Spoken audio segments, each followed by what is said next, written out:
Yo el primer conflicto que siento en España es el acento. El colegio se reía de las cosas que decía. ¡Ay, torta! Le llamaba torta al bocadillo. Tonterías que son muy importantes cuando eres niño. Pues lo resolvió hablando mal, igual que los de aquí. Ya soy una más.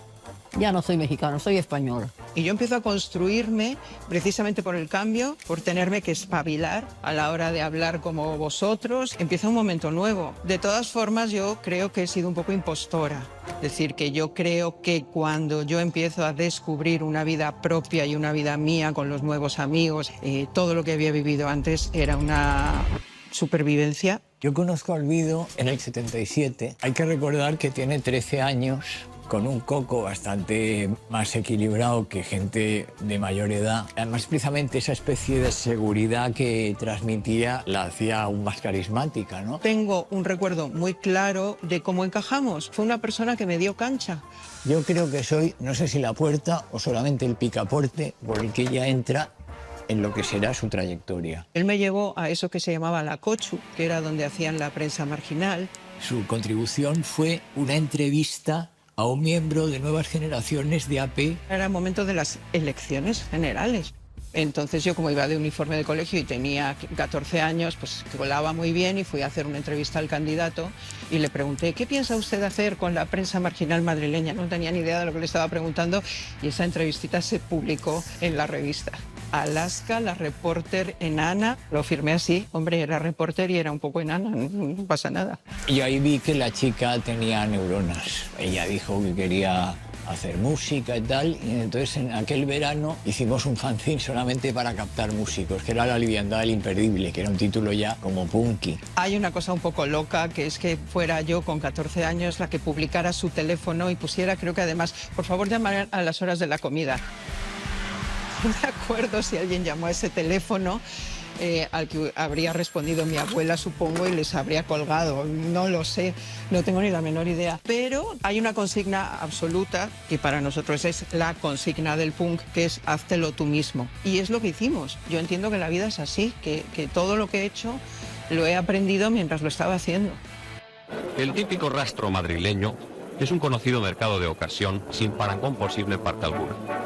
Hasta 300.000 personas llegan a visitarlo en domingos y días festivos.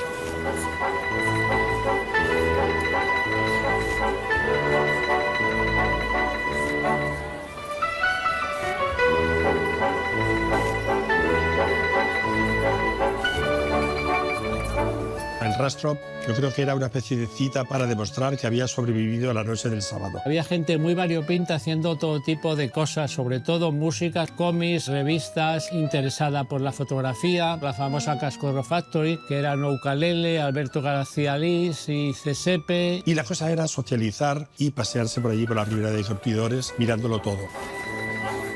Después estaba en la bobia gente más en la onda de Pedro Almodóvar, Fabio Mannamara. Un poco también comer caracoles en las tascas, era también un poco obligado.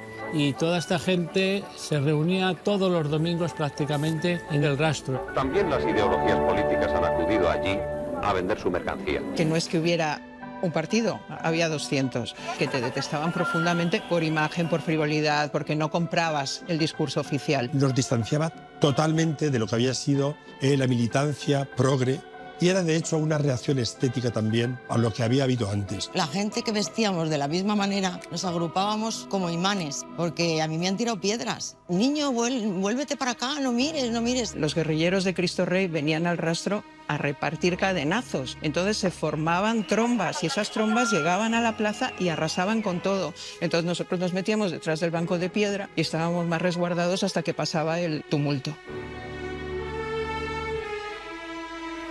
Y Araska quería ser un grupo punk hasta que una mañana dominical en el rastro nos lanzamos, Araska y yo, a la caza y captura de bajo y batería. Yo no recuerdo tanto árbol en aquella época, era más bien todo bastante pelado. Era el lugar donde podíamos encontrar gente pues, más creativa, porque realmente aquí se juntaba mucha gente, tanto de la ilustración como gente que quería hacer cosas diversas, en plan creativo. Yo tenía un puesto en el Rastro, yo vendía, yo era comerciante, ¿cómo se dice eso? En valenciano yo tenía una paraeta. Teníamos que ir los domingos a las 7 de la mañana a cogerlo con mi hermano Nacho y con Carlos. Vendiendo cosas para poder irnos a Londres. ¿Te has fijado en ese puesto? Dijo Alaska. Había dos sujetos, una especie de Ramone, era un impersonator de Ramone, y un dandy. Con gafas así como, vamos, que no eran los hippies que estaban repartiendo panfletos. De repente apareció una chica así, como yo no sabía ni la edad, con el pelo, las gafas, una camiseta de Kiss. Y claro, quedamos todos como, wow, extasiados. Nunca en mi vida, excepto Carlos, había visto a nadie afín a mí. Nadie.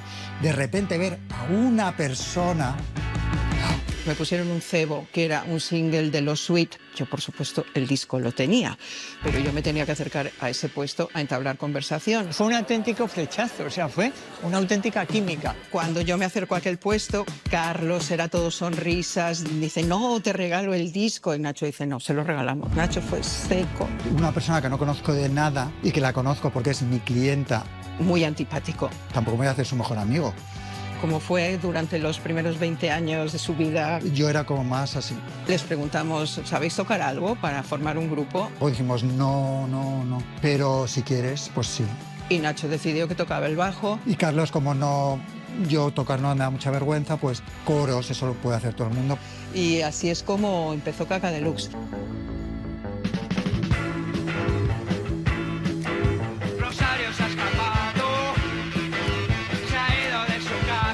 Yo ya le pedí a mi madre que me comprara una guitarra, la Flying V de Ibáñez, a plazos, y le prometí que le pagaría los plazos. No se los he pagado nunca, ¿para qué nos vamos a engañar? La verdad es que daba una imagen impactante. ¿Qué hace esa niña ahí? Y encima toca la guitarra. ¿A dónde vamos a llegar? Tocar la guitarra, digamos que es un poco así inusual en España, ¿no? No es usual en España hasta ahora. Las mujeres siempre en aquella época eran una cantante o el trío La La La o poco más. Y Olvidos no cantaba. Porque a mí me horrorizaba la idea de ponerme a cantar. En Kaka Deluxe los vocalistas eran Fernando y Manolo Campoamor. Tuvimos que sacar 4 o 5 canciones para un primer concierto que ocurrió 2 semanas después de decidir que formábamos el grupo. Y fue horrendo. El concierto en el pub People de Argüelles. Donde iban ejecutivos a ponerse ciegos de alcohol y supongo que pensando que era un delirium tremens. Manolo recitó el Padre Nuestro. Olvido se ha escapado, se ha ido de su casa. El sonido de Kaka Deluxe era un sonido horrible, horroroso. Cuando tienes esa sensación horrenda la primera vez de que todos los que están abajo les está horrorizando, se te queda siempre. Y a Nacho y a mí nos sigue costando darnos cuenta que de repente le gustamos a alguien, que la gente está disfrutando, porque tenemos eso metido a taladro aquí. Los veías allí en el escenario y veías un caos maravilloso, o sea, que no cuadraba nada, que desafinaban, que decías, esto es maravilloso, o sea, es como si lo tuvieran preparado así, un cuadro perfecto. El punto álgido de Kaka Deluxe es conseguir grabar un disco. ¿Cómo? Pues a través del primer concurso de rock Villa de Madrid. Una de las, digamos, de los premios era que se te grababa un disco. Era una cosa absurda que no sé por qué, pero por Ordovás, que nos dijo, tenéis que apuntaros. Yo voy a ser jurado, voy a hacer lo posible por votaros. Todos los grupos era de gente que tocaban fenomenal, les iba la vida en aquello y de repente salimos nosotros que éramos diletantes absolutos, nos daba todo igual, salimos ahí tocando unas canciones. Nos querían matar, nos fuimos por patas del Villa de Madrid en cuanto nos dieron el premio. No lo entendían, o sea, les pareció una burla, una aberración.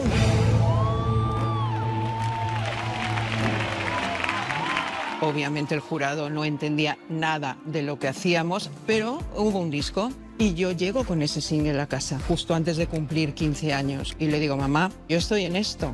O sea, yo no quiero seguir el año que viene estudiando, yendo a clase con esa gente. Tú quieres ser artista, gánatelo, pero aquí todo el mundo trabaja. Tu abuelita en la casa, sus cosas.